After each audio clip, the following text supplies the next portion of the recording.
Hello to everybody. My name is Sean Kylan. I'm a literature professor, and with my friend Irena Polic over there, I'm the founding co-director of the Deep Read. I'm so glad to welcome all of you here in the room and all of you at home on Zoom to this salon for this year's program. My sole function this evening is to thank a bunch of wonderful people and organizations and then to introduce our moderator, so let me get right down to it.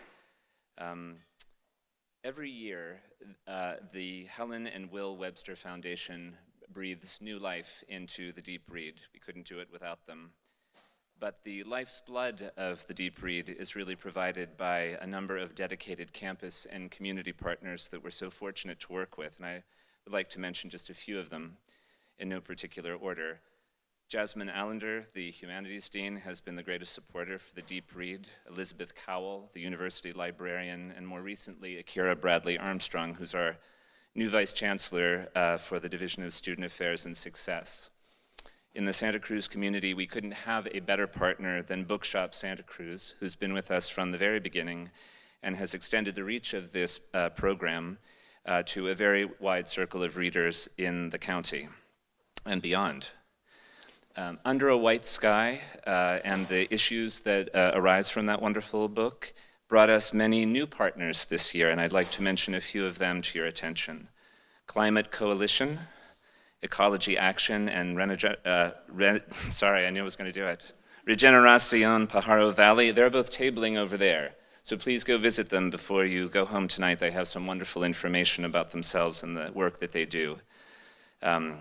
Another of our new partners is the Santa Cruz Museum of Natural History, the Center for Coastal Climate Resilience, and the Seymour Marine Discovery Center, where the next salon, the community salon, will take place on June 7th. I hope you'll all be able to join us there.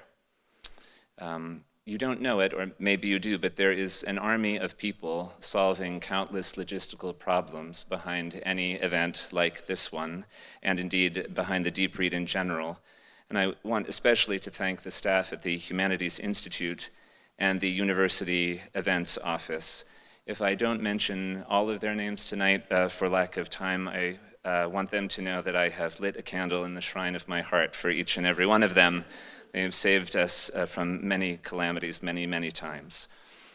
And finally, I want to thank and introduce our moderator, who is in all but name the third co-director of this wonderful program.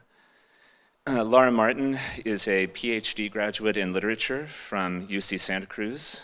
She's a continuing lecturer at Porter College. She's a program coordinator in the Humanities Institute. And recently she became one of the principal investigators for Humanizing Technology, which is an NEH-funded program to bring our engineering students to humanistic inquiry and to see their studies and their work and their ambitions through that lens and from that perspective. Laura's work touches every aspect of the Deep Read, from the drawing board through the execution of the actual programs. And the course that she designs and teaches each year in conjunction with the program at Porter College brings the benefits of the Deep Read into the very heart of undergraduate education. So please join me in welcoming Laura Martin.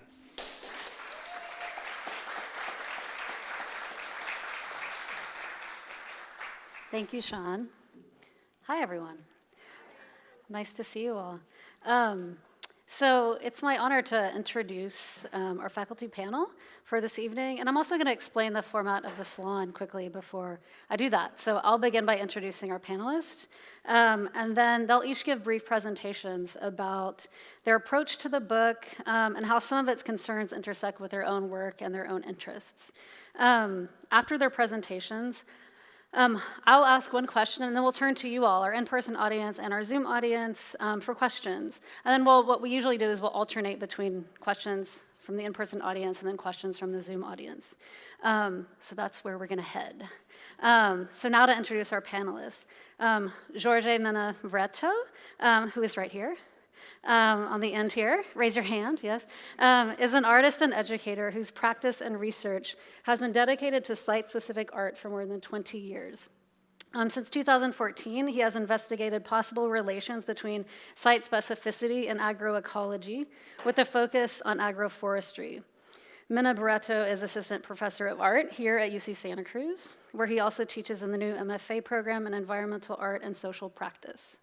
He collaborates with the Art Graduate Studies program at the Rio de Janeiro State University, where he coordinates the research group Ambientalidades? Yes. With Alois Brantes. Welcome, Jorge. Professor Michael Beck, sitting up here, is the director of the Center for Coastal Climate Resilience and AXA, thank you, chair in coastal resilience here at UC Santa Cruz. He aims to reduce risks to people, property, and nature in his work across science, policy, and practice. Mike has been a Fulbright Fellow and a Pew Marine Conservation Fellow, and he was lead marine scientist at the Nature Conservancy for 20 years. He has advised government agencies in the US, Germany, UK, EU, Philippines, Jamaica, and Grenada, among others. And he collaborates with many global agencies and companies and all of the leading reinsurance firms. He has 95 plus peer-reviewed papers and numerous op-eds and publications like the New York Times and the LA Times. Welcome, Mike. Next up is Jody Biehl.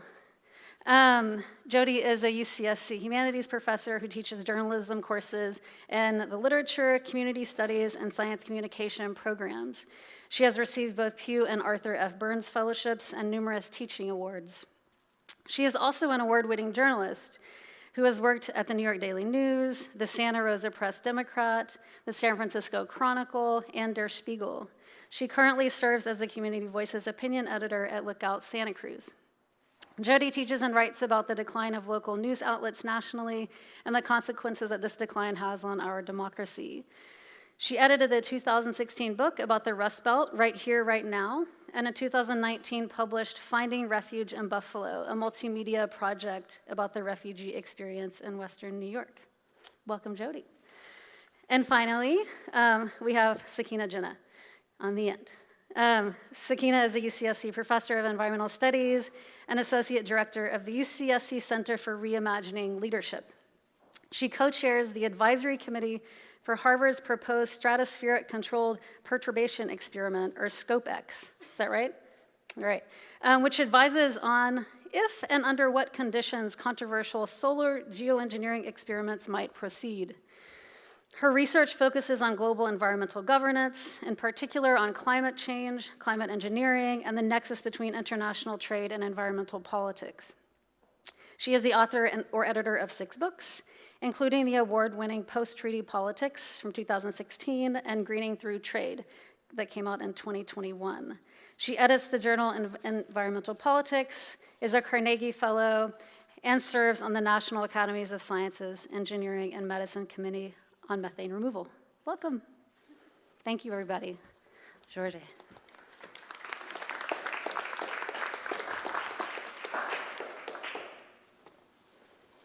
Hello, everyone. Well, I'll read a short text to present my ideas, so please excuse me. One point of contact of my research with Under a White Sky is related to what I will call the sculpturability of the planet.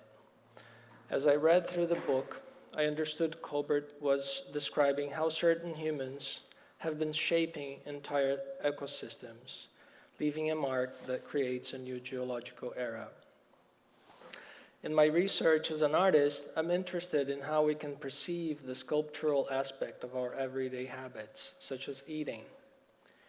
Considering that up to 90% of the deforestation of the Amazon is related to cattle farming, for example, what does it mean to support that industry by eating meat? Can we, for instance, understand our digestive systems as sculpting tools that may intentionally shape entire landscapes and even the planet? My research is also inspired by the indigenous peoples of the Amazon, whose everyday habits of eating, dispersing seeds, defecating, urinating, cooking, making pottery, helped create the biggest forest in the world. Today, there's enough evidence that shows that the millions of indigenous peoples did not live in the forest, they helped co-create it with thousands of other animals, fungi, rivers, plant species, and spirits. The Amazon forest is a place where there's no separation between culture and nature, as humans have perceived as entangled to the forest. Some humans, depending on their culture, are therefore equipped with a sculptural ability to create forests and regenerate entire ecosystems. As an artist, I'm also interested in vision, but not only in what we see. For a long time, artists have been interested in how images formed, how we see, describe, and how the position from where one looks at the world from may influence their vision. The fact that I am a queer South American individual is intrinsic to how I see the world. As I read Colbert's book, I was asking myself who the author was, where she was speaking from, and how that defines her narrative. That information I could not clearly find in her text. Colbert's book apparently forgets to clarify her position in the world or investigate how she describes the planet through a particular point in space, culture, and language. And that absence, for me, matters, as the images she's narrating subtract the position she's looking at them from. It gets complicated because that subtraction might reveal that her perspective is the usual, meaning white North American.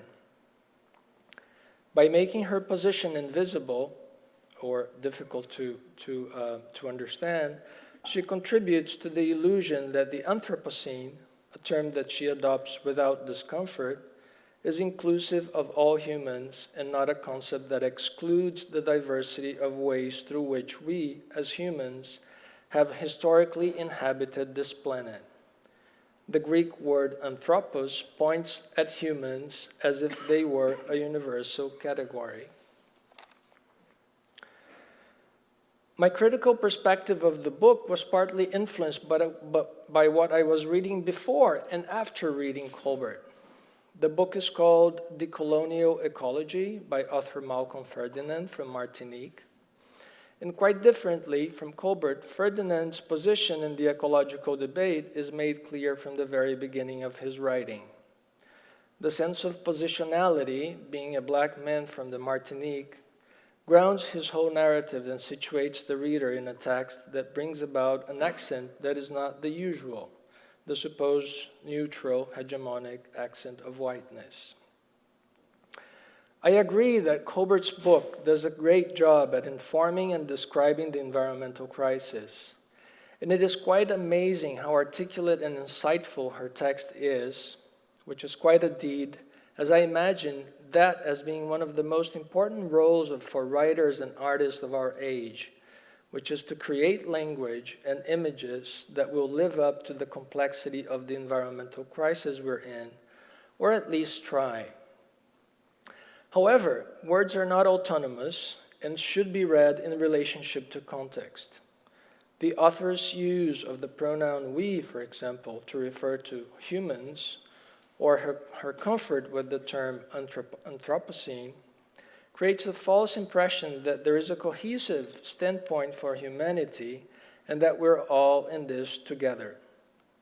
I'd like to finish with a story about an indigenous Brazilian leader, Ailton Krenak, from when he was interviewed during the pandemic. Krenak was asked if he feared his tribe would survive, and he answered, "We have been surviving for more than 500 years. I'm not worried about the indigenous people surviving. I'm wondering whether about white people's ability to survive the so-called end of the world. Our world ended 500 years ago." Ailton Krenak points out how uneven the idea of anthropos, or human as universal category in Greek, is. If some are worried that our species is in danger, others have long ago had their worlds destroyed by colonial violence. So, thank you.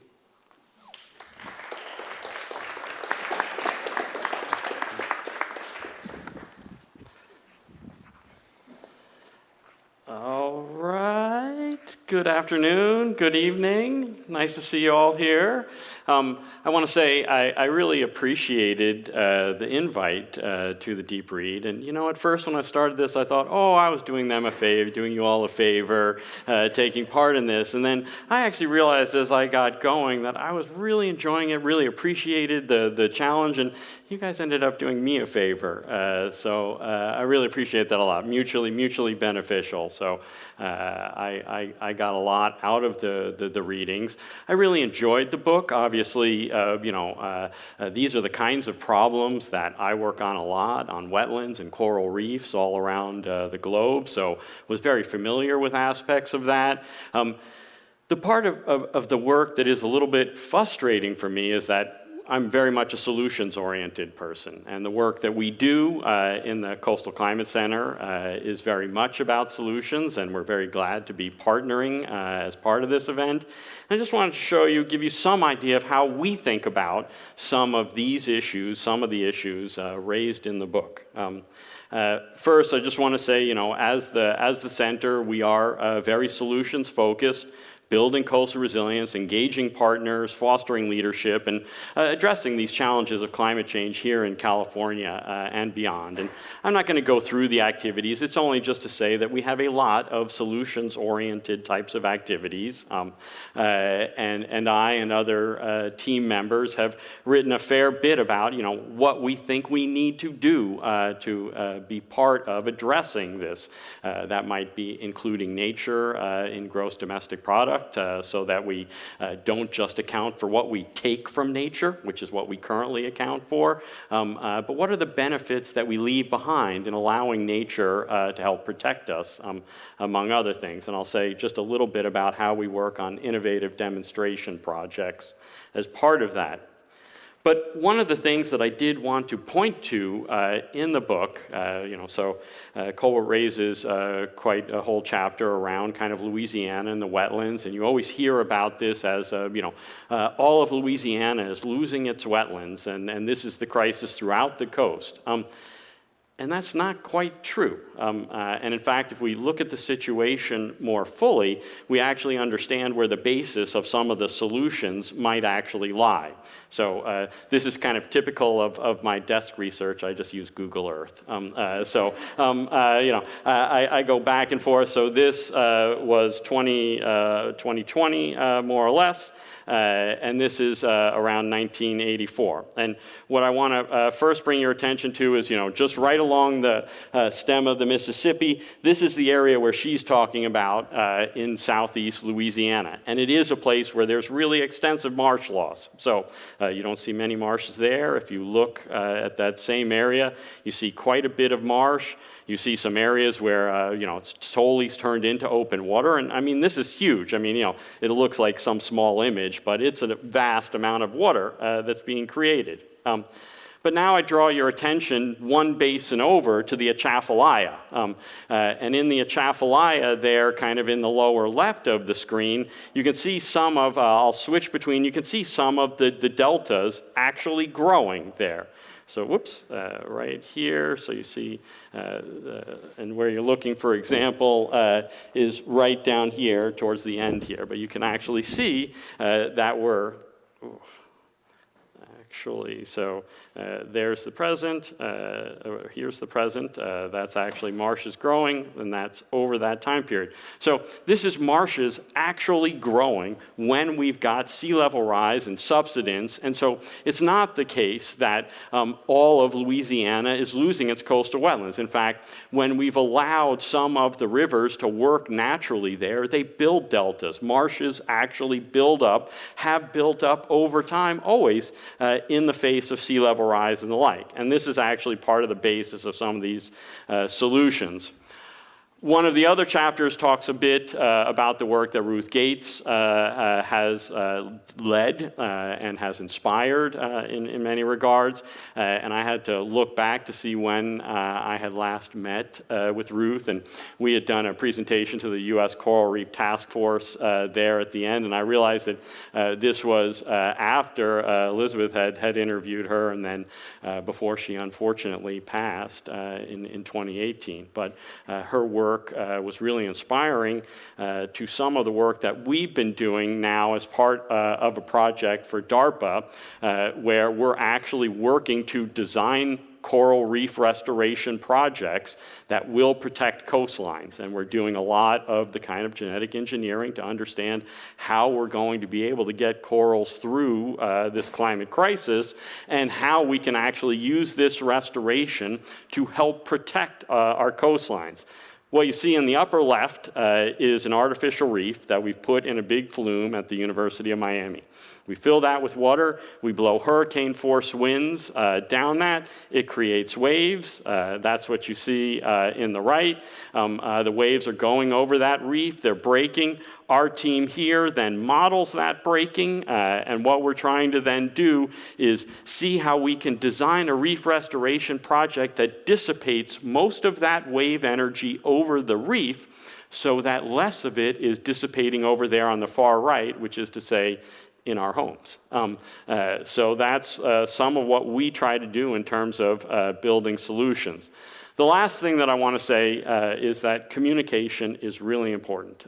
And we're so glad in the center to be able to work across campus, including with art students, where we're trying to be able to work to show some of these hydrodynamic models using game engine technology. And what we're doing here is showing what climate change may look like in Hawaii when we have a 1 in 100 year storm with 1 meter of sea level rise. And we're actually able to use the technology to show huge waves building offshore, is what you would expect in this kind of storm, and then what that flooding will look like, kind of neighborhood by neighborhood, house by house.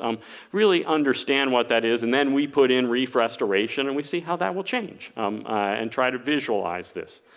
So I appreciate your time this evening, and really looking forward to discussing the book and the context around it. Thank you.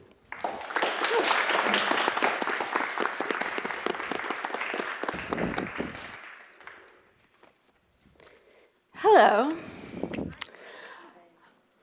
I don't have any slides. I'm not a scientist, I'm a humanist.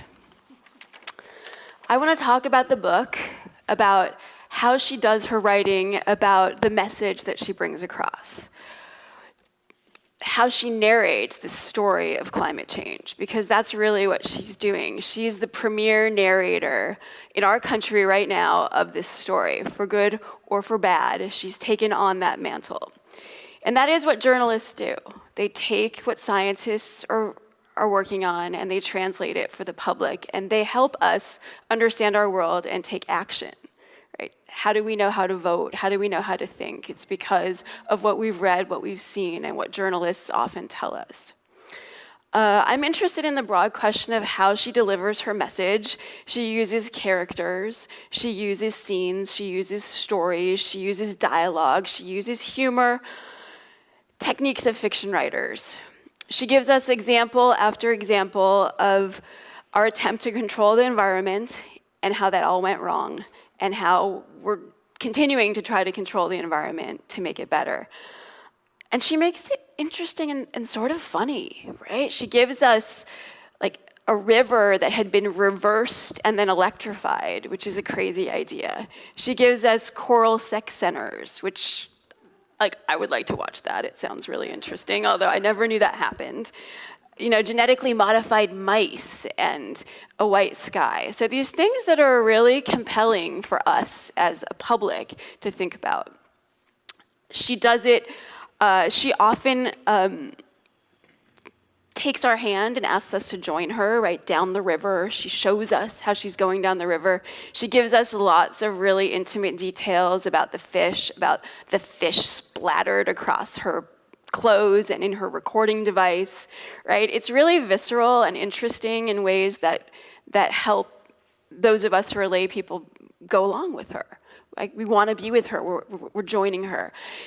And sometimes she breaks away from that fly on the wall where she's describing everything to kind of take our hand and whisper in our ear like a friend, like a little bit of dark humor, wit, like a witticism that she'll say to us, right? She's got this very dark, sly humor that she applies regularly, that you hear her voice in all these different sections. She often uses it at the end of sections. This is a great technique, right? Fiction writers use it in journalism. We call those kickers, right? You have to end with something good to kind of kick your reader out into the world with some sort of thought. And so she often does that, like in the carp section, she pulls away, she ends with her like eating the fish, right? And telling us that it tastes like chicken, right?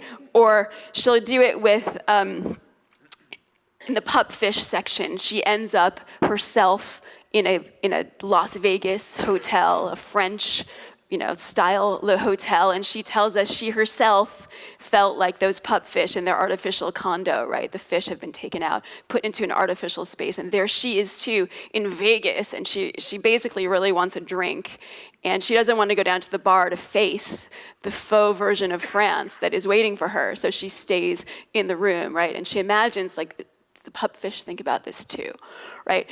So she's really helping us along in this narration. Now, some people don't like that, right? Don't like that humor, don't like that vision, don't like that royal we, which is a really interesting question of who is she speaking to, who's her audience, who are the we that she includes. And absolutely, she writes for the New Yorker. Every one of these pieces, these sections, it reads like a New Yorker piece. If those of you, this is probably a good audience for that, right? And so she speaks to that audience, which is 1.2 million subscribers, pay a very high price for that magazine, $200 a year annually for the New Yorker, which a lot of people can't pay. It's such a niche market that, in fact, most news organizations, you may know this, can no longer make money off of their subscriptions, right? Because people don't think that news should cost anything. So people don't want to pay for news. The New Yorker is not that way. They're like one of the only places that actually can still think about making some form of their revenue from their subscriptions, right? So it's a very niche audience that she's speaking to. So you have to ask, who is this message for that she's delivering, right? Who is the message getting to? And some people don't like that voice that she uses. Some people feel attracted to it. Some students, in fact, find her annoying, irritating, like too smug. And that's an interesting perspective to think about. Her message is really hard to get across, right? I mean, how do we all think that we've been, our media or have been at delivering the message of climate change? Pretty much we've failed, right? Like, look what we're doing. Our policies barely change. We don't move the needle. Nothing is really happening. People know about it, but we're not moving on it. So maybe the messengers have failed. I mean, even locally, we can look at this message. We can look at, what's happening here. We look at what's happened in Paro. We have a levee that's 60 years we knew it was going to fail and nothing got changed about it. So we're not doing enough fast enough to fix the problem. So the message is not reaching the public or the legislators fast enough. The pandemic taught us a little bit that we can do better at emissions, right? She talks about how economically that's not feasible, that's not gonna happen. We're not gonna do it. She uses this long-form first-person narrative, again, as I said, taking us on this journey around the world with her, bopping about. We go all over the place. And of course, her carbon emission is something she does talk about, but we also could think about in delivering this message. And that would be an interesting, fun, perhaps, discussion point. I'm interested in her techniques, and I'm interested in hearing from you what moments were interesting to you, compelling. What do you remember? What stays with you? When were you bored? Like, when did she lose you as an audience? So what will it take to make people care about this issue? These are interesting questions for me. Again, she does this through repetition, case after case. She builds this idea of we are having this problem, like this is an issue. Here's an example, here's another example, taking us down this slope of, till we finally end up with the white sky idea that I think, she ends with as kind of a shocking thought that what would happen if our sky turned white, where would we be in that? I do think, again, seeing this book as a trilogy, right? She wrote the first book was about herself 20 years ago as a young journalist, noticing all these problems in the world, and kind of ringing the bell and saying, woo, we need to pay attention to this. Again, where have we been since that? We had Al Gore's movie, we've had pictures of emaciated polar bears, like what has actually worked to move the needle? Her second book, The Sixth Extinction, talked about all the creatures we've killed, basically. We're in the sixth extinction, the fifth extinction being the death of the dinosaurs. It's that bad where we are, and now this, right? So these kind of operate as a trilogy where she's taken her story, so I'm interested in that. I think that she leaves out quite a lot, and I would love to have part of our conversations talk about the people she leaves out, notably the people affected by this, right? We have the one incident in Louisiana where we do talk about the Ile de Saint-Jean, Jean-Charles, where people have been displaced, but who else? Like, who is affected by this? And of course, locally, as we know, we have some action groups here talking about the people locally who are affected by climate injustice that is just happening in our very area, in our very region. And I also think, what action can we do? Right? What is left for us to do? Those are some questions that I have reading the book. What does this tell us to do? The solutions journalism part. There is there's solutions journalism does exist, and that would be something to talk about too. So I'm interested in that. I do think this book pushes us to think deeply, to read deeply, to think about deep issues, and so that is a really, important piece of it. It's combining the reading process, your thought, and to make you more empathetic, like to produce empathy and a bit of a shift in understanding. And I definitely had that as I was reading this book. I thought about the world differently. I thought about the solutions that we're coming to and where we are on this planet. And so it did that for me, and I'm really looking forward to our discussion. So thank you.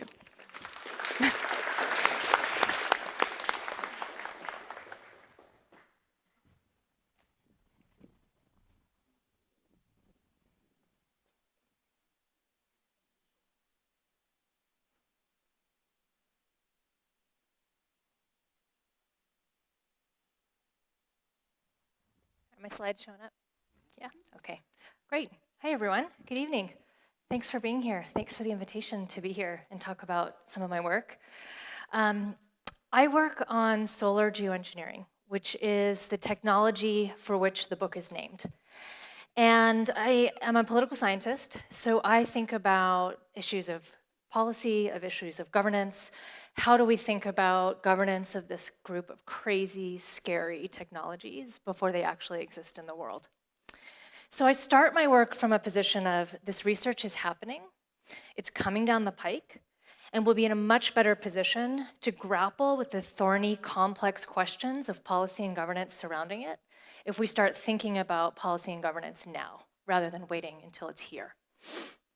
So I'm going to start my talk today just speaking a little bit about what these technologies are. I'm then going to explain why we're even thinking about these crazy technologies. And then I'm going to offer a gentle critique of the way Colbert treats these technologies and offer a counter-narrative that rather than treating these technologies as a technocratic, technological fix to this problem, thinking about how do we center questions of justice in the way that we engage with discussions about solar geoengineering. Okay, so on the slide, I have depicted the suite of technologies, or a sampling of the suite of technologies that make up solar geo. And this includes everything from pretty simple, straightforward things like painting rooftops white, to really crazy sci-fi things like putting sun shields in outer space to reflect sunlight. But what all of these technologies have in common is that the mode of what they seek to do is to reflect sunlight, to increase the Earth's albedo, to reflect a small amount of sunlight away from the Earth in order to cool global temperatures. Now, Colbert talks about, in her book, one particular technology, and this happens to be the technology that I focus most of my time on as well, called stratospheric aerosol injection, or SAI. And what SAI seeks to do is, in theory, develop a fleet of specially designed aircraft that would be able to fly low in the stratosphere and deposit reflective particles, like sulfate particles, for example. And the idea is that it would reflect about 1% of solar radiation and cause a global dimming effect or a global cooling effect, similar to what happens when you have a large-scale volcanic eruption. Now, these are chalkboard notions. They don't exist in the real world. They exist in laboratories, in the minds of scientists. And one example of where we're at right now is this really high-profile experiment coming out of Harvard. It's a proposed experiment right now called the Stratospheric Controlled Perturbation Experiment, or SCOPEX. And SCOPEX seeks to, what the scientists at Harvard are seeking to do, is to launch a balloon into the stratosphere, a tethered balloon, and hanging underneath the balloon is a gondola with a bunch of scientific equipment. And they want to inject about the amount of particulate matter that you would expect from one transcontinental flight in a 747 across the country. That's about how much particulate matter they want to emit. And then that balloon would be moved through the plume of particulates back and forth to take a variety of measurements to better understand the atmospheric chemistry and physics of what would happen if we were to deploy solar geoengineering. And because this technology is so controversial, Harvard University established this independent advisory body, which I co-chair right now. And our job is to advise the Harvard Vice Provost for Research on if and under what conditions this experiment could proceed. And I'm happy to talk more about that in the Q&A. There's a lot of risks associated with thinking about solar geo as a possible climate response. There's biophysical risks. So there's a lot of literature that thinks about what might be the impacts on precipitation patterns. So for example, on the Asian monsoon, on which millions of people's livelihoods depend. There's questions about ocean acidification.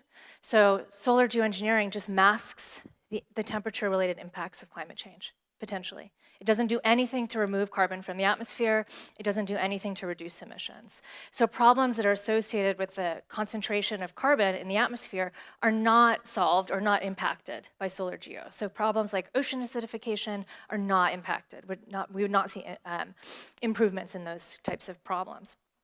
There's also the question of termination shock, which Colbert talks about in the book, right? So what happens if we get into a place where we're deploying solar geoengineering in some scenario in the future, and we have a natural disaster or a terrorist attack that takes out the infrastructure, and we can no longer deploy. We can no longer put those fleets of planes up in the atmosphere. What's the impact of that sudden termination of that reflective material in the stratosphere? We don't know, but potentially pretty dire. There's a host of moral and ethical concerns.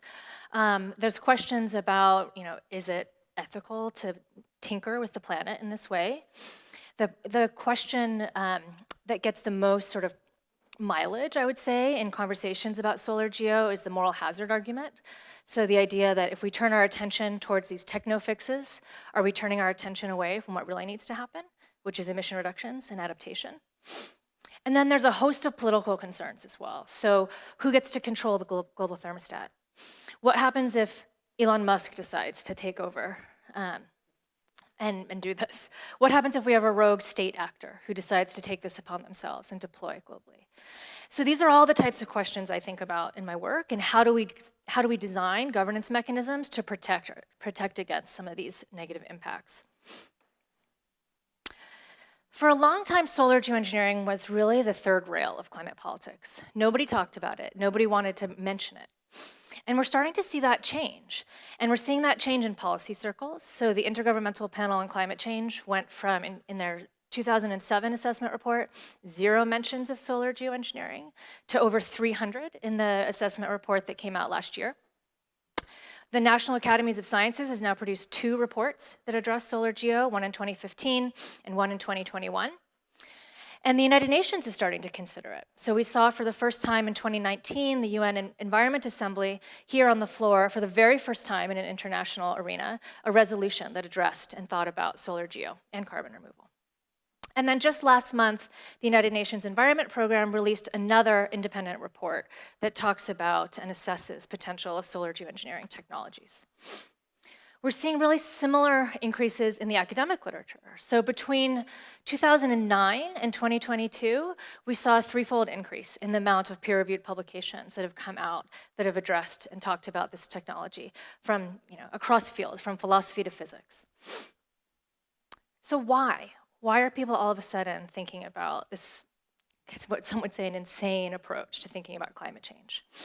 So if you take my class on global climate change politics, you spend a lot of time on this figure, but the take-home message here is that there's a big gap between what countries have said they want to do under the Paris Agreement to reduce global average surface temperatures and what they're actually doing as they commit in policy, right? So what are they saying, what are they committed to do on the ground versus what do they need to commit to do to get to keep global temperatures to 1.5 or 2 degrees.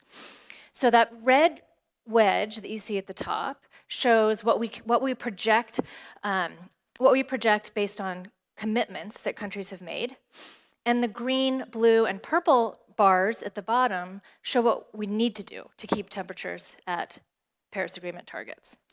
So the take-home message is that there's this massive gap between what we are doing and what we have promised to do and what we need to do to actually reach the targets under the Paris Agreement. So it raises the question, well, what role might there be for solar geoengineering in this political context? And anybody who works on solar geoengineering in a serious way is not talking about throwing emission reductions and adaptation out the window. What we talk about is what might be the possibility of thinking about solar geoengineering as a short-term, time-limited approach to shave the worst climate impacts while we get serious about emission reductions and scaling up carbon removal. That's the core of what people who work on this really are talking about. So in her book, Colbert interviews 6 people in her chapter on solar geoengineering. And I think that the people she selected says a lot about the story that she's telling, right? She's telling a story about solar geoengineering as a technocratic solution, as a technological solution to climate change. In my work, I'm trying to tell a different story. So I work with a different team of folks. This is my team. And we're trying to think about what are the justice narratives that engage with solar geo? How do we think about solar geo and how it interacts with the people who are impacted on the ground, with questions about justice, with questions about equity? And so this list of justice narratives that sort of surrounds the solar geoengineering debate is a distillation from the literature. So these are kind of the 9, I would say, top arguments you see in the literature about solar geoengineering and justice. And I don't have time to go through all of them today, but I'm going to talk about this first one, this idea of expert imperialism. And this idea comes from, essentially the idea that you have army of scientists in the global north, mostly male, mostly white, mostly at elite institutions, who are doing this work.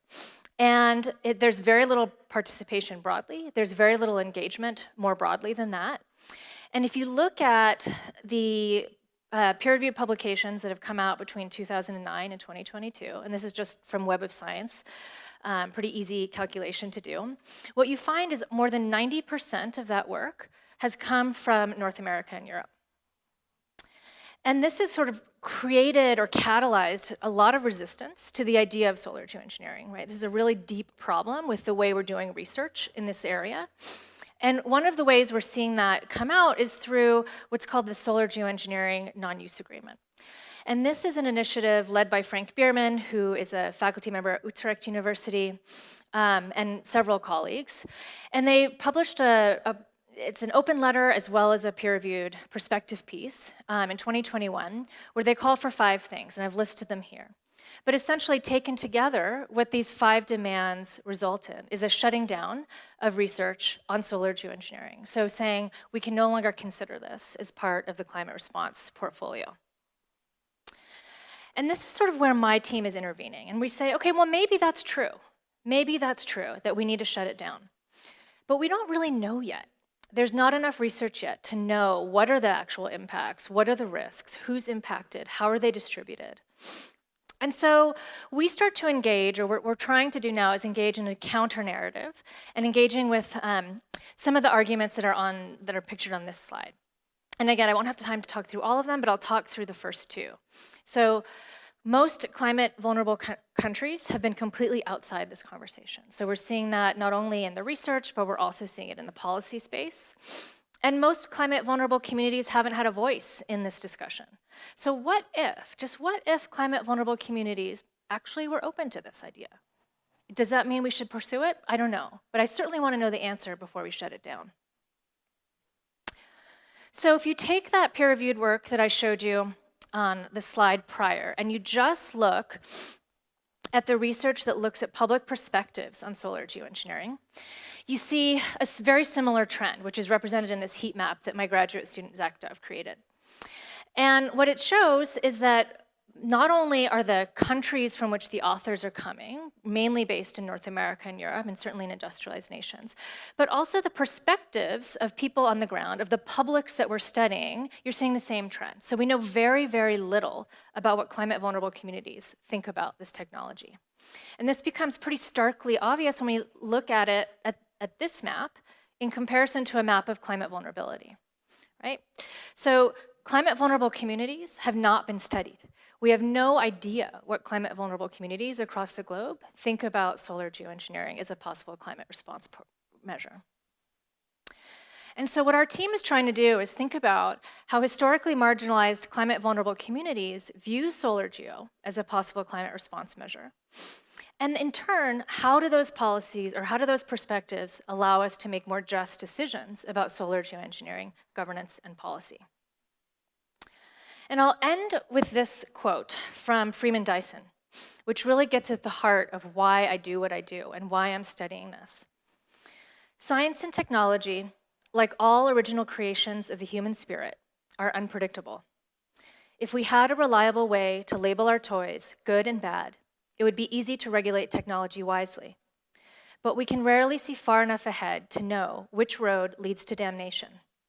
Whoever concerns themselves with big technology, either to push it forward or to stop it, is gambling in human lives. Thanks.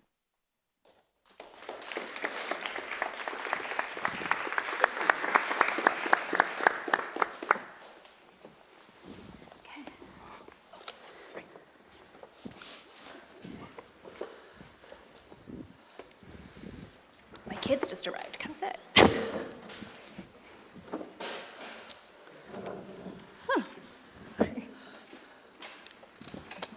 All right, thank you so much.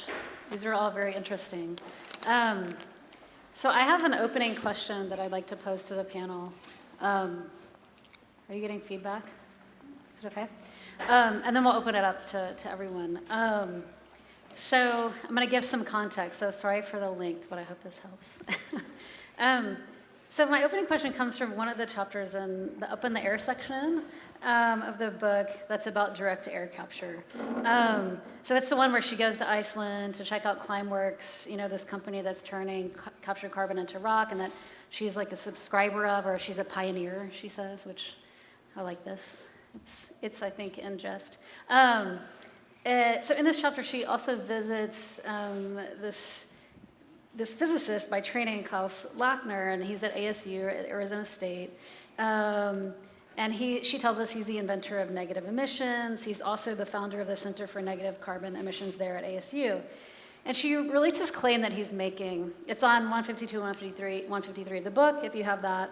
But he says that we need to change the paradigm when it comes to our thinking about the climate crisis. And he's talking in particular about emissions, like we need to change our thinking about emissions. And he says we need to look at carbon dioxide like we look at sewage, like a kind of practical inevitability that needs to be managed. We can't ever get rid of it, right? But we just have to figure out ways to deal with it. And he says the reason that we've had issues addressing this carbon problem is because it has acquired an ethical charge, he says. And Colbert quotes him as saying this, So, quote, such a moral stance makes virtually everyone a sinner and makes hypocrites out of many who are concerned about climate change but still partake in the benefits of modernity. So Colbert, lets him speak as she normally does, and then she says this. She says shifting the paradigm, he thinks, will shift the conversation. So yes, people have fundamentally altered the atmosphere, and yes, this is likely to lead to all sorts of dreadful consequences, but people are ingenious, they come up with crazy big ideas, and sometimes these actually work. So she ends there, and then she sort of moves on. So this is something that my students and I have been grappling with, and I'm wondering what you all think about this suggestion, that we should be thinking about the climate crisis in practical rather than in moral and ethical terms, and perhaps we can throw political terms in there too. I feel like each of your talks speaks to this in different ways, but is this a good idea?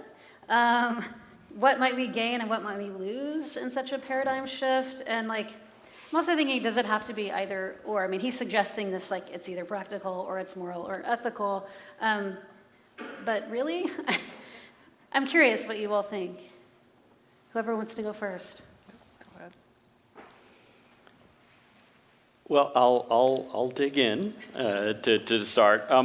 It's probably no great surprise that I think about these in very practical terms, and what we should do about them.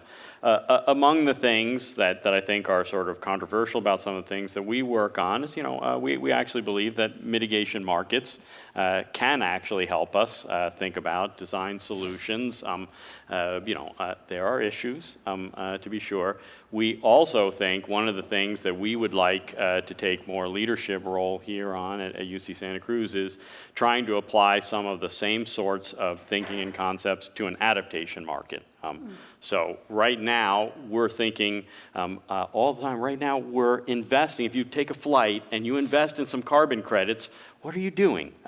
What you're doing is investing to reduce future threats to people, property, and nature, for example, in 2050.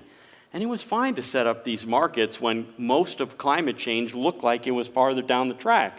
But we know from the communities all around us that climate change is here and now, and we actually need to start addressing it. So if you had an opportunity to be able to invest not just in protecting people in 2050, but how about people soon? Invest in strategies that help with adaptation. Shouldn't we be doing that too? And that's my way of answering and saying, fundamentally, I believe in, and again, we should be thinking about moral and ethical issues, so don't get me wrong there. But the sort of work that we do is also to think about what can we do to contribute practically and soon.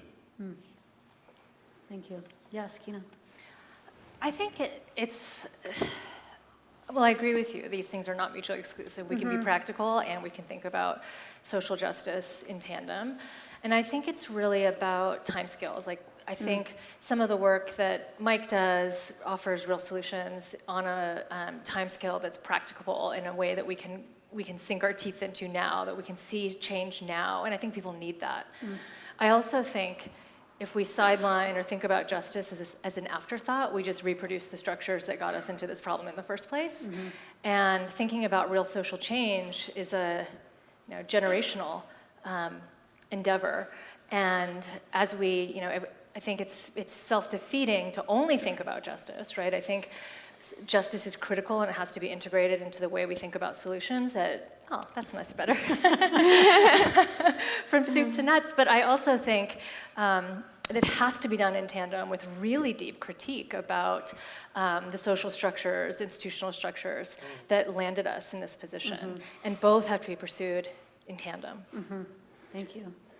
I think that it's also a tool that she uses as an author to inject that. And I think that what we've talked about already is that, and she's selected, and I think that what you talked about who she selected is a really important question to interview, because we all think, oh, journalists, she used this, again, this perspective that she's presenting you the information closed, and yet she's made all of these subjective choices, who she's interviewed, which team she spoke to for this. And in this case, I think she wants to interject this this notion into this book and Yeah. into this dialogue. And so she's almost using him as a foil for her own questions about this to leave this for the reader. And that's, that's part of what journalists do, is to put these questions out there for the public. But again, it's, like I said, it's about the message. How do you deliver the message? So if we deliver this in a more practical way, this is the same thing as sewage, we just have to take care of it, maybe that will move the needle. Maybe that will make, those numbers that you've shown that are so clear that, like,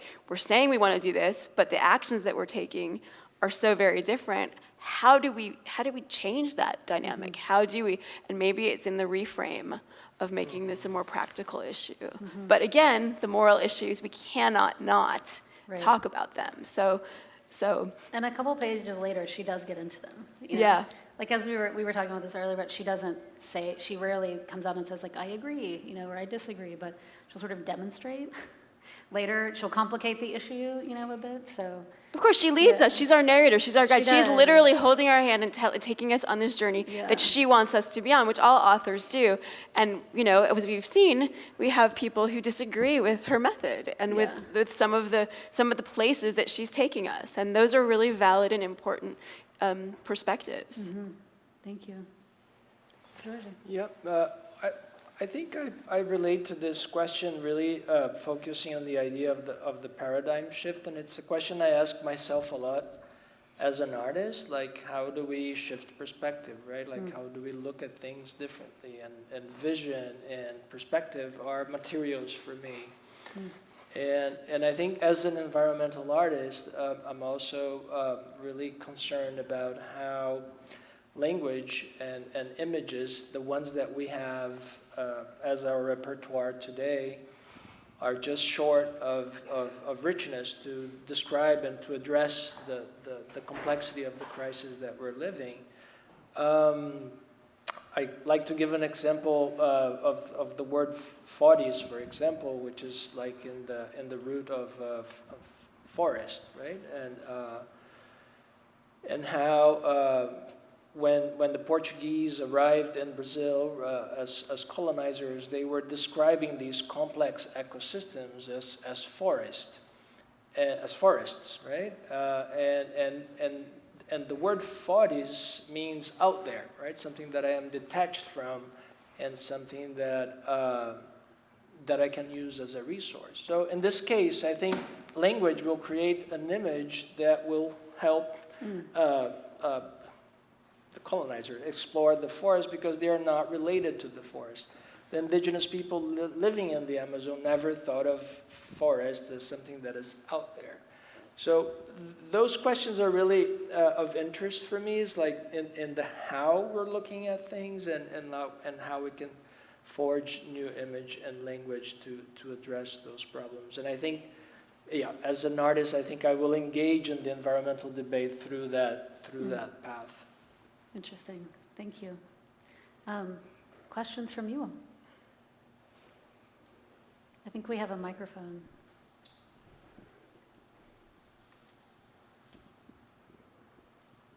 Don't everybody jump up at once. All right. Thank you. Thanks, everybody, for your time. That little earworm about managing carbon dioxide as if it's sewage kind of got me going. Mostly because sewage is sort of an inextricable byproduct of human and other beings. You can't really turn it off. It's just part of being a living creature. But carbon dioxide in many stripes is extricable and around choice.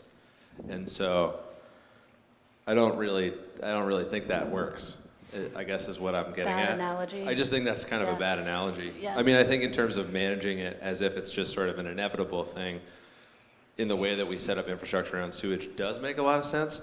But thinking about carbon dioxide is like, it's just a thing that's going to keep happening, like waste product out of our bodies. I think is not helpful as an analogy. Fair. So I just wanted to throw that out there. Thank you.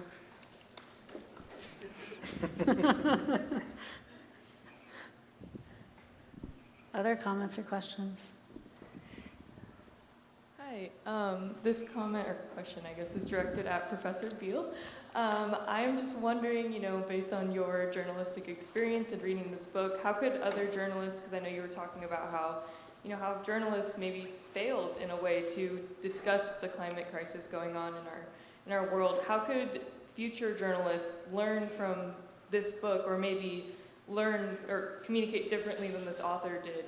What do you think could change in that way? That is the question of our age, right? Like, how can we make the issue of climate change real to people enough to make them move the needle? And obviously, again, as I said, we've tried a lot. We've tried, Al Gore made the film in 2006, right? We've done, like as I said, the emaciated polar bears and all these kinds of things that have been pushing to make people care about this. We have Greta Thunberg, riding across the sea and crying at the UN and other places. I do think youth are making a difference. I think students like you, and I think there are kids who walked out of school, recently here, across, like, those voices do matter. I think telling those stories, finding ways of putting those voices out there, if you and your generation can change something, we'll all be so grateful, because so many of us have not made it happen. If someone has the magic pill, please, let's do it, because it's not working so far. So I wish I had an answer, except, perhaps in some of what we're saying here, maybe we need to hear more indigenous voices, maybe people who are impacted. Maybe we need a shift in who the narrators are, who are telling the stories, and that maybe will make a difference. But good question. And I actually suspect that you will actually start to hear and see more of those stories as the realization that the climate effects are here and now and affecting many of these vulnerable communities, particularly in the Global South. Coming up on the next climate negotiations, the discussions around losses and damages, and the stories around who those are impacting. I think that will become much more real, much more visceral, and we'll have to take much more account for the fact that these are no longer things that we're just talking about in the future, but things that are really having dire consequences on people now. And for many nations, the kinds of things that we're going to have to be responding to in terms of budgets represent existential crises for many of these, for example, small island developing states. Responding to the climate crisis is actually something that could do them in without figuring out how we begin to address it. And take real responsibility, even here in California, real responsibility for the impacts that we're having right now.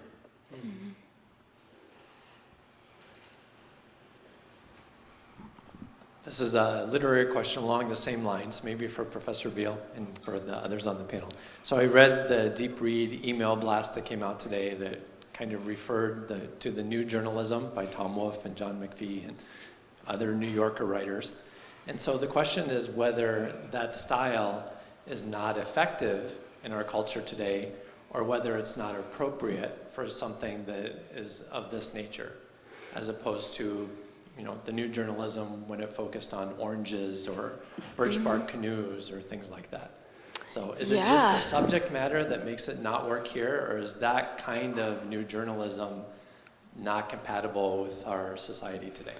I think it's a great question, and because we're so much, if you imagine go back then, they didn't have what we have. These students who are here, they're on their phones, they are getting their information blasted at them in tsunamis, in ways that we can't, I sometimes cannot keep up with, right? That they are, and something I worry about a lot, about how much information they're getting and how to sort it, and they have overload. And that new journalism came at a time where we didn't have all of that, right? We had television, and so you had a really, visceral experience of reading, and you had, people's reading times were so much higher then. I mean, people today read, I think it's 23 seconds is how long you give someone online.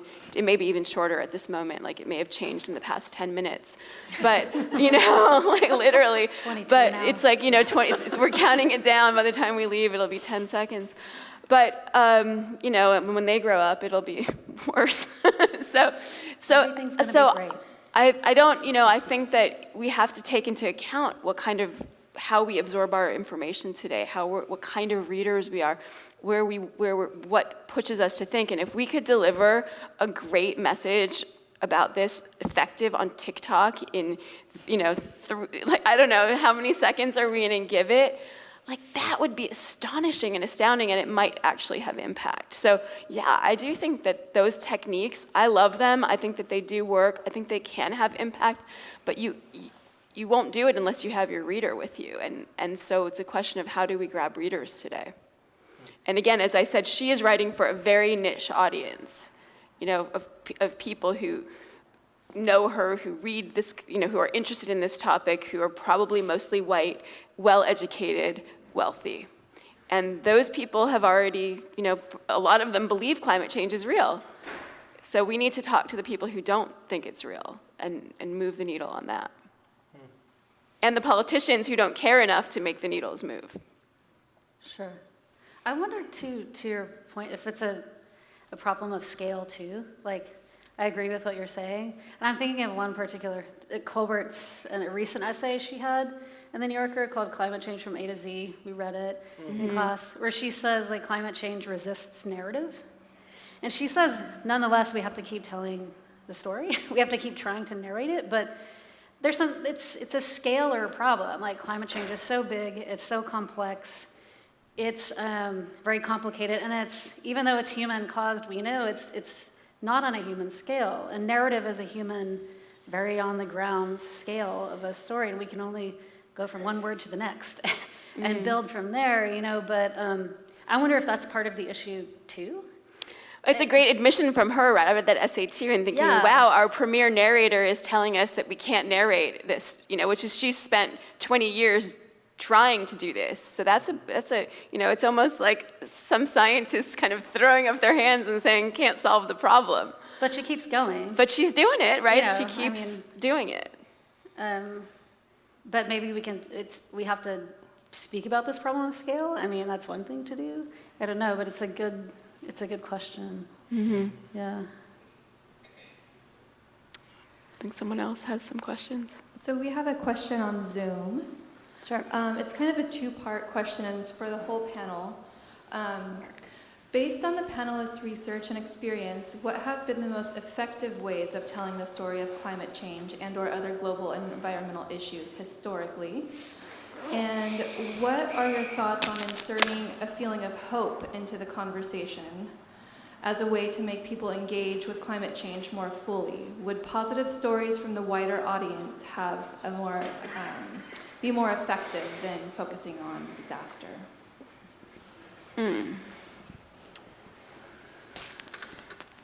I can start. You can start. Go ahead. I've spoken a lot.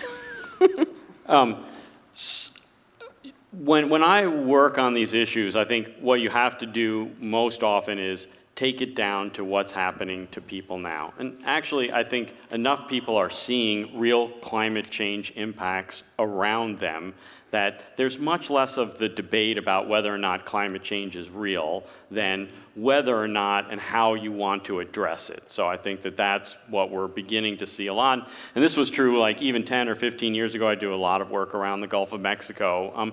And part of it was that climate change itself was a charged word. So I could go to communities and say, look, are you concerned about coastal hazards? Yes. Do you think coastal hazards are getting worse? Yes. That's as far as I need to go. I don't need to convince you of my climate change language or anything else. If we agree that those are the problems and you're seeing them, then let's figure out how we address them.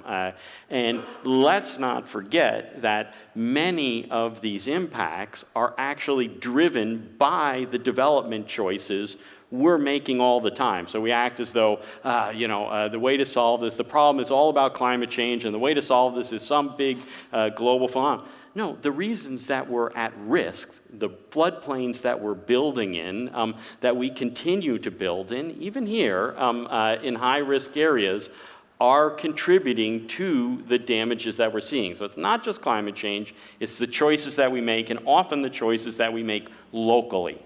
So we can do something about those, and we ought to be thinking about it in that context. And that's the part, honestly, that gives me hope, because then once you start realizing that actually, oh, there is actually something that I can do right nearby, or there are communities elsewhere that I see being impacted, that I care about, and that I think that I can contribute towards helping to reduce those stresses, then it feels like I can do something.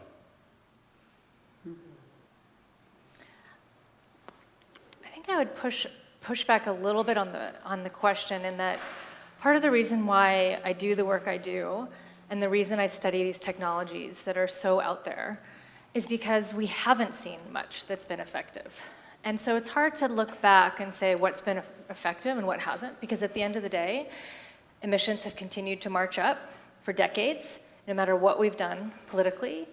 And so I might reframe the question slightly to what strategies might be effective or might be more effective. And I think two things come to mind. So one is the power of youth and the power of youth movements, and that's something that I see as incredibly hopeful. When I look at, for example, the climate justice movement that has blossomed in the last 5 years especially, there's a lot of power in the voices of young people demanding a different world and a different future and a different way of doing things. And it's one of the wonderful things about teaching at this university is that I'm constantly, when I feel dark, in my darkest days and of despair about climate change, I'm constantly having the opportunity to engage with young people who believe that a different world is possible. And that brings me to the second piece, which is and I'm not an expert, and I'll defer to my colleague in the arts on this, but I'm increasingly interested in thinking more about how the arts can leverage our imaginations to envision what that world looks like. And how do we think about how music, performance, painting, all of these things that allow us to kind of step out of the world in which we occupy and into a world that might be something we need to imagine to create. I think I would answer the question. I would ask what effective, the first part of the question was what has worked, and I think, you have to ask, what does that actually mean? Does it mean that people are aware of climate change more, or that policy has changed? Because as we've seen, policy has not changed. There we go. But people's consciousness of it has, it's been increasing over time. So I labeled those kinds of efforts. Some of the youth movements, Greta Thunberg, some of these things have had an effect on the public consciousness of it. So definitely there is, it's not affecting policy, but it's affecting how we think of it. I also think that there have been I'm trying to think of the art installations, and I do think the arts have a role. I think that literature has a role, plays, right, to talk about this, to bring these issues into our consciousness in a new way.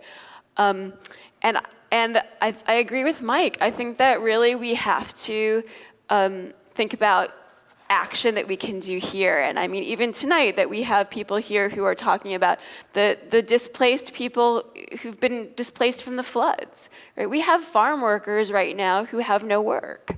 We have people, there's 750 small farmers in our region, so 3, our county and then 2 others, Monterey and San Benito, that are flooded, and they don't know how they're going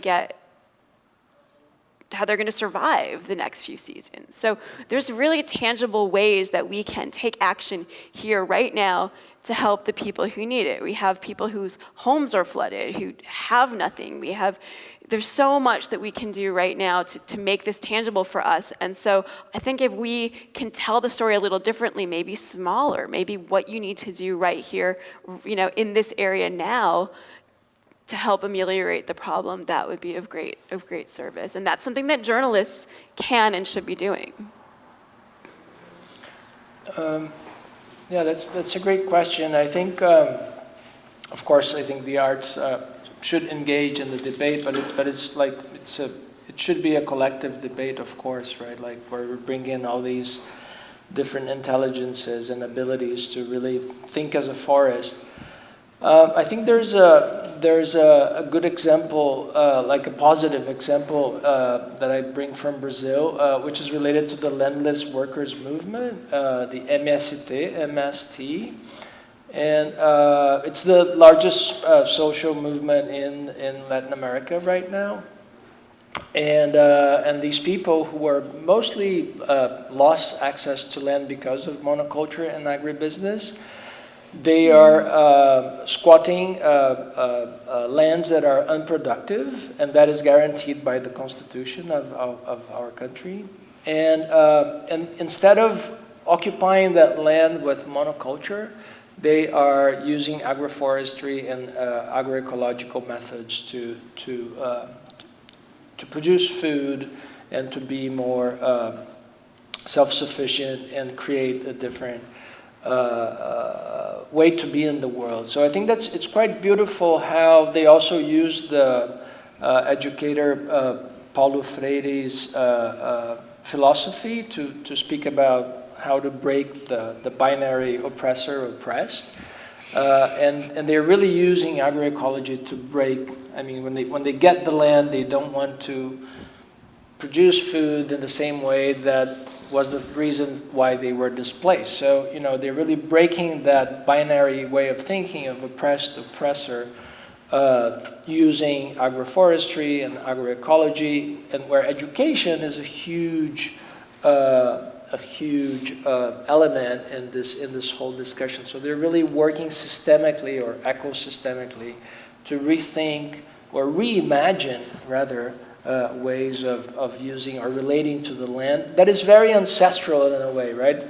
The writer I brought, Ailton Krenak, the indigenous thinker, he's one of my favorite quotes. He goes like, "The future is ancestral," right? And I really like this shift in way of thinking about time is not linear also. That's nice. Nice. I actually have a question. A few weeks ago, we brought someone named Karina Walters, who was part of a different series, but she presented on this program that she started, which was, she works in American Indian communities. She's a member of one of the tribes here in the US, and she talked about how she was approached to do a public health program from an indigenous perspective, where she was told by the leaders, it's not working, our kids are dying, they're sick, everybody's sick, what do we do? And what we've been doing is we've been doing education in the system, we've been going out, we've been educating people. And what I hear from you guys as a panel universally is that what we're doing isn't working. And what she was saying is what we were doing wasn't working. And so I flipped it on its head. What she did was she came at it from a tribal perspective. How would a tribe meet these needs? Where do we go? And she started down this path. And so of looking at it completely differently. And so I'm hearing from all of you that we need to look at it pretty differently. Jorge, Sikina, I'm hearing that you guys are actually, I see from your panel that where you're working with the geo stuff, your panel is clearly bringing in different perspectives than have traditionally been on some of these, been a part of some of these conversations. Kohlberg, white, wealthy audiences. So I guess I'm interested to hear how you all would bring in different leadership into this really big problem. And if what we're doing isn't working, how do we flip the narrative, and how do we bring in different leaders, and how do we bring in the communities where these things are actually happening, those impacted communities, Mike, that you're talking about? How are you incorporating them into your work and meeting them and saying, look, I have expertise, but you're the person living it? Well, the first thing that I want to address is it's not that we're not doing some things that are working. They're not working fast enough. They're not working at a great enough scale. But if you actually step back for a moment and go, goodness gracious, as a global community, we're actually committing to do quite a bit for this gas that we generally can't see, that generally is going to have impacts far into the future, well outside of our borders. I mean, you could actually go, the kind of commitments that we've been making, the kind of understanding, the kinds of actions that we've been taking, both on the ground and in carbon markets and the like, the net zero commitments. Look, it's not enough. It's not quite having or really not having the impact that we hope. But to go that, to suggest that, oh, nothing's working, I don't think that that's right. I think we need to have some part of the narrative go, okay, actually, we are trying to work on these issues. We are actually committing. The commitment needs to grow. We need to increase the pace of what we're doing. We need to be more successful at the strategies that we're using. Okay. Specifically, kind of around vulnerable and underserved communities here in the U.S., there are some pretty significant policies in place that indicate that, for example, hazard mitigation and climate adaptation funding ought to be going much more significantly to underserved communities. Okay, that's great. How do we figure out how to make that happen? We've actually got to do more equitable benefit cost analyses, which aren't just in dollar terms, but are in vulnerability terms. And our team and others are working on those sorts of things so that we can figure out how do you address and move resources into the places that have otherwise been underserved. Let me clarify. I'm just asking, like, how are you bringing leaders from those communities into that conversation? Like, I understand you're working to help them, but how are you partnering with them as a partner? Yeah. So we have. Sorry, I don't. Please. I'm curious, like, what are we doing with the leaders? Where are the leaders? So a few of the places where we're doing so, we have a new project that I help co-direct with Maya Trotz from the University of South Florida, where we're trying to assess climate risks and work on equitable solutions. And for example, she's been leading a lot of workshops in Belize with local Belizeans around the issues, trying to figure out what are the risks that they care about, and where are solutions going to be found that affect those. So that's just kind of one example of that sort of thing, and we do that kind of work in a lot of places. I think for me, the answer is you change the narrator.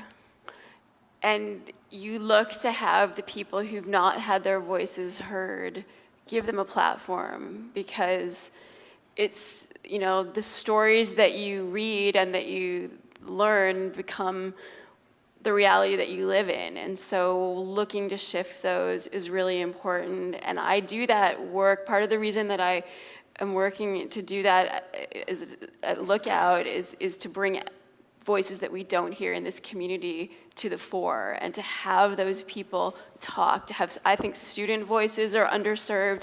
We don't hear enough from the unhoused. We don't hear enough from, well, Eloy, who's at Regeneration, he wrote a piece, so I worked with him to get the voices of people in Pajaro, so we make sure that we know that we hear them. They're our neighbors. We should have them tell us what they need, not decide for them what they need. And so I live that. I'm trying to live that, and I think that's the new, that's the shift that needs to happen. Yeah, I think part of my work is to build capacity. And actually, from a grant I just got from Mike's organization to do some of that work, we're going to be spending the next year developing capacity building materials to help empower climate vulnerable communities to engage, to understand what solar geoengineering is, to understand what are the risks, what are the benefits, and how do we build capacity for them to step into the conversation on their own terms. And obviously that's incredibly complicated to think about how do you do that without sort of influencing in ways that prejudge what the outcome is. And we're working with, Erica Chuck-Hayden is on our team, our science communications director here at UCSC, and some others who have expertise in thinking about how to frame information with that type of thing in mind. But I think for the work that I do, that's really, we have to grow that leadership, right? We have to sort of provide opportunities for stepping into that space, to learn about it, to engage in deliberation about it, and subsequently to lead those conversations. I'm working on a project in Brazil that is called Voicescapes for the Landless, and I'm working with this group of the landless movement, and we're carrying out interviews and interviewing the farmers inside the food forest, so that the human voice is just one more acoustic signature in that biophony. So we're capturing the soundscape of the forest just as the human voice as being understood and separate, right? Which I think is also another layer, right? Like, are we listening to plants? Are we listening to fungi? Are we listening to the animals? Are we listening to the rivers? Are we listening to the land, to the soil? So that we don't keep this human protagonism. That is also, part of the reason why we're here, because we're also separating humans from nature, or we from them, right? Considering the indigenous, and we are not the indigenous. So, like, what is this? Again, like, language should be under suspicion, the way we address that. But yeah, I think. I guess that's. I agree with our colleague here. These also coming up with different ways of listening, right? I spent 3 years translating The Mushroom at the End of the World by Anat Singh, and I think she brings some really interesting examples to Portuguese, right, from English to Portuguese, of how to listen to mushrooms, for example, right, or how to listen to the communities that are working with the mushroom. Like, to really defy the human exceptionalism in order to learn from other species that are not less complex or less. Anyway, yeah. Interesting. Do we have time for one more, or we're finished on our time? Okay. Do we have time? Or? Diana? Do you have a question? Sean has a question. Our final question.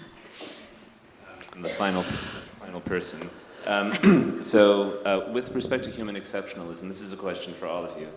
Does Under a White Sky have a coherent view of the human being? Right? Yes, it's addressed by a particular person to a particular audience. All language and all communication is situational. That's inescapable.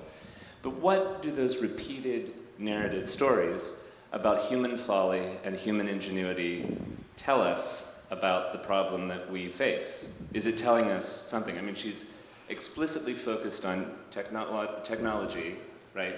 Problems and solutions, but indirectly she's focused on us, right? On what we make of reality and how we can't transcend ourselves and our appetites and our hopes and our ingenuity, most of all, right? Our human intelligence in the book seems to me to be one of the things that she's asking us to examine a little sadly, with a lot of humor, with hope, and with real concern about the risks that human ingenuity unleashes in its attempt to fix the problems that human ingenuity has unleashed in its attempts to fix the problem, and so forth. So does the book have a view of the human being? This is a humanist's question for all of you, right? And is that view optimistic or pessimistic? Where do we leave this book with that question? Well, I'll just say I think that you partly answered your own question in that second part. You were answering it, right? That it's all of the above. That's the great dynamic and mix and mystery and wonder of being a human. That we have all these things. That I think in the end that she can create a way to laugh at it, right? To poke fun in those little spots, that it ends up not being as desperately terrible as it feels like it's becoming partway. There were moments when at the beginning I kept thinking, this is really depressing. Like, this is terrible. I mean, how am I, like, it was pulling me down. But then there are these moments, people like Ruth Gates, until you learn that she dies, right? Like, it's like we're going really well and then she dies.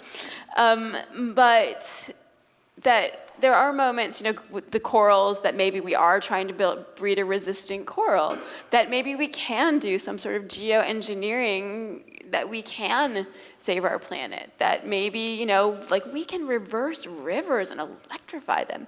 That's crazy. To me, that was just mind-blowing. I didn't, we'd done it a long time ago. I didn't even know about that. So I feel like it's as so often, it's this both and, that she leaves it to us, to this complexity of what it is to be human. I take the message as being mostly pessimistic. Not all the way pessimistic, but mostly pessimistic. And so that's the part that I'm still generally more of an optimistic person. So, I'm always looking at the other messages and things that, I take seriously all the time are, look, in a lot of places, we shouldn't be monkeying with nature. If we leave it to its course, and its benefits will continue for us. So we need to be careful about that.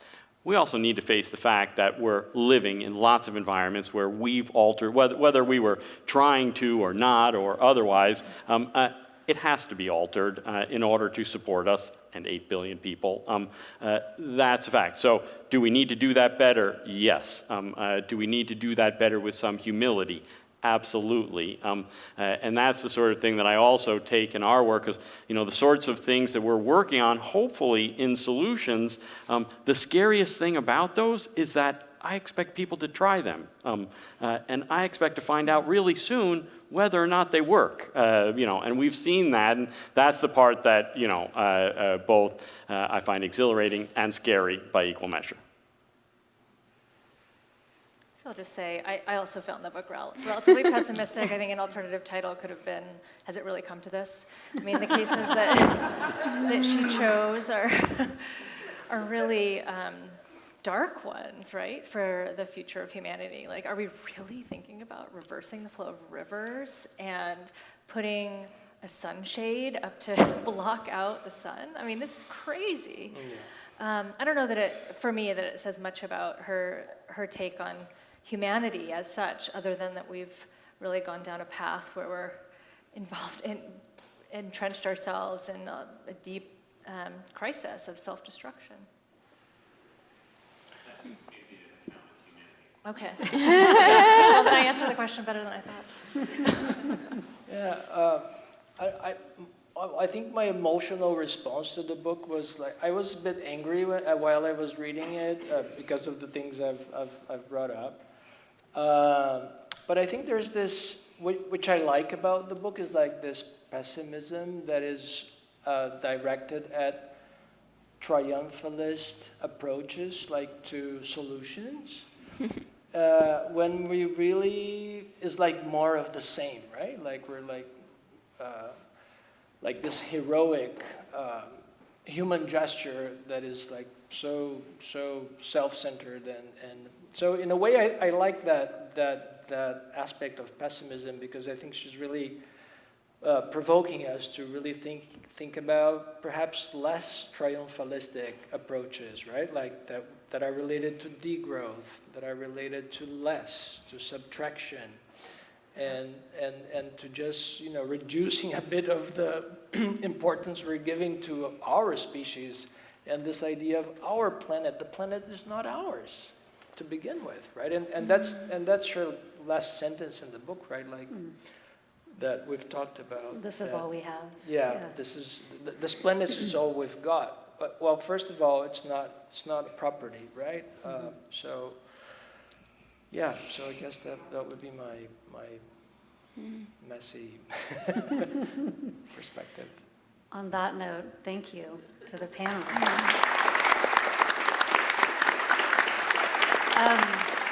Please check out our community partners over here. Yes. Ecology Action and Regeneración Pajaro Valley. We have Cookies galore, which I see some of you already taken. Please take more. And please join us at our author event. Elizabeth Colbert's going to be here at the Quarry on May 21st, 4 o'clock.